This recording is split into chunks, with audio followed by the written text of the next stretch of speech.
सलाम नमस्ते, मैं हूं एके खुर्रम। सलाम भारत पर आपका स्वागत है।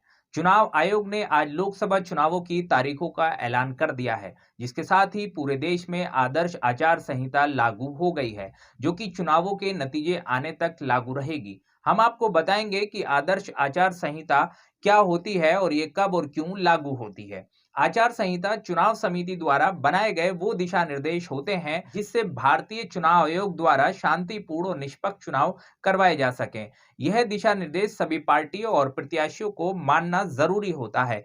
आचार संहिता का मतलब है चुनाव आयोग के वे निर्देश जिनका पालन चुनाव खत्म होने तक हर पार्टी और उसके उम्मीदवार को करना जरूरी होता है। अगर कोई उम्मीदवार इन नियमों का पालन नहीं करता है तो चुनाव आयोग उसके खिलाफ कार्रवाई कर सकता है, उसे चुनाव लड़ने से रोका भी जा सकता है, उम्मीदवार के खिलाफ एफआईआर दर्ज हो सकती है और उसे दोषी पाए जाने पर उसे जेल भी जाना पड़ सकता है। लोकसभा चुनाव की तारीखों के ऐलान के साथ ही पूरे देश में चुनाव आचार संहिता भी लागू हो जाती है। चुनाव आचार संहिता लागू होते ही केंद्र सरकार, प्रदेश सरकार और प्रशासन पर कई अंकुश लग जाते हैं।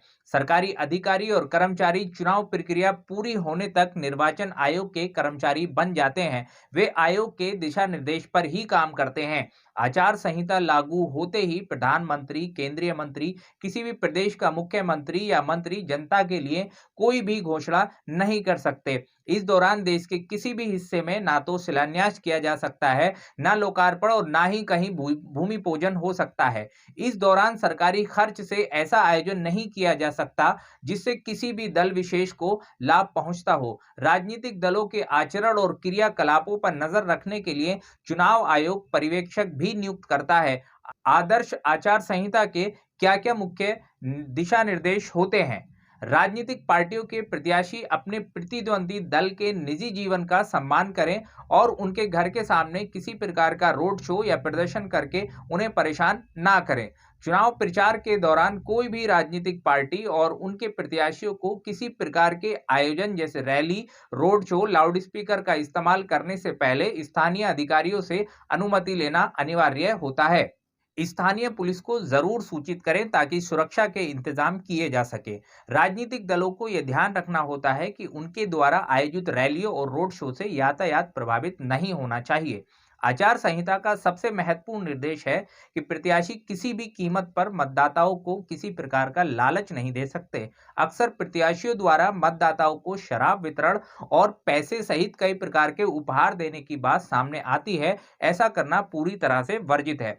आचार संहिता के अनुसार सार्वजनिक स्थान जैसे सरकारी सराय, मीटिंग मैदान, हेलीपैड आदि सभी राजनीतिक दलों के प्रत्याशियों के बीच बराबरी में उपयोग किया जाए, उस पर एकाधिकार न जताया जाए। चुनाव के दिन प्रत्याशी अपने राजनीतिक दल का चिन्ह पोलिंग बूथ के आसपास नहीं दिखा सकते। चुनाव समिति द्वारा दिए गए वैध पास के बगैर कोई भी बूथ में नहीं घुस सकता। चुनाव बूथ के पास एक व्यक्ति ऐसा होगा जिसके पास किसी प्रकार की शिकायत की जा सकती है। सत्ताधारी दल के मंत्री खास तौर पर किसी भी अधिकारी की नियुक्ति नहीं कर सकते जो मतदाताओं को उनके दल को मत देने की ओर प्रभावित करे। सड़क से संसद तक की हर राजनीतिक उठापटक को जानने के लिए हमारे चैनल सलाम भारत को सब्सक्राइब करें।